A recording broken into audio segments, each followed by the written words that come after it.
ஹரிகரன் ஈன்ற பிள்ளை நீ உன்னை நதியினோரம் விட்டு சென்றதென்ன காரணம்?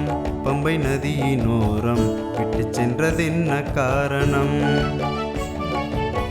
ஹரிகரன் ஈன்ற பிள்ளை நீ உன்னை நதியினோரம் விட்டு சென்றதென்ன காரணம்? பம்பை நதியினோரம் விட்டு சென்றதென்ன காரணம்? நதியோரம் நீ இருக்க காட்டு வழி வந்த அரசன் உன்னை நெஞ்சோடு கட்டி கொண்ட மாயம் என்ன ஹோய்? ஹரிகரன் ஈன்ற பிள்ளை நீ உன்னை நதியினோரம் விட்டு சென்றதென்ன காரணம்? பம்பை நதியினோரம் விட்டு சென்றதென்ன காரணம்?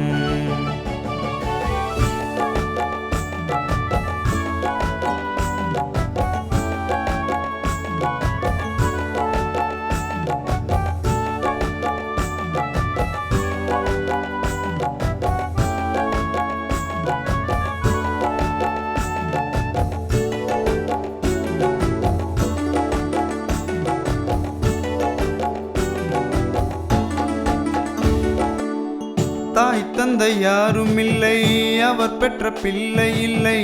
என் பிள்ளை என்று சொல்லி மணிகண்டன் பெயரை வைத்தார்.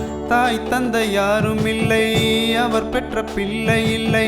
என் பிள்ளை என்று சொல்லி மணிகண்டன் பெயரை வைத்தார். ஐயன் வந்த நோக்கம் அங்கு அறியவில்லை யாரும். மணிகண்டன் வந்த நேரம் அங்கு பிள்ளை சத்தம் கேட்க கல்வி கற்க பாடசாலை சென்றார்.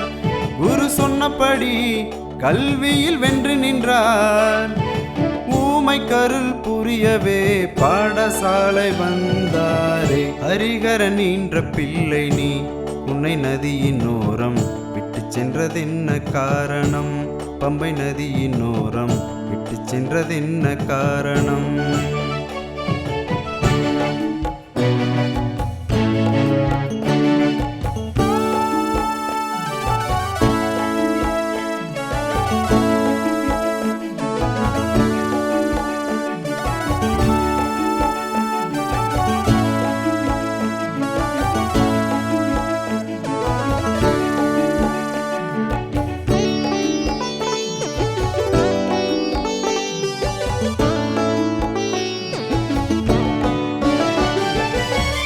ஐயனுக்கு முடிசூட்ட அரசருக்கு ஆசை வர நான் பெற்ற பிள்ளைக்கு அது வேண்டும் என்று ராணி எண்ணம்.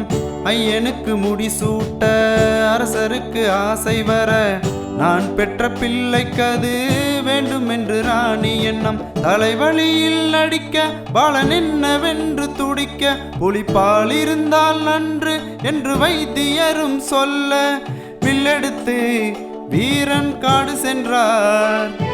மகிழ்ச்சியை வதம் செய்து வென்று நின்றார்.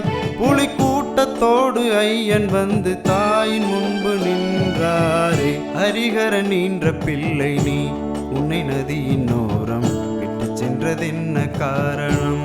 பம்பை நதியினோரம்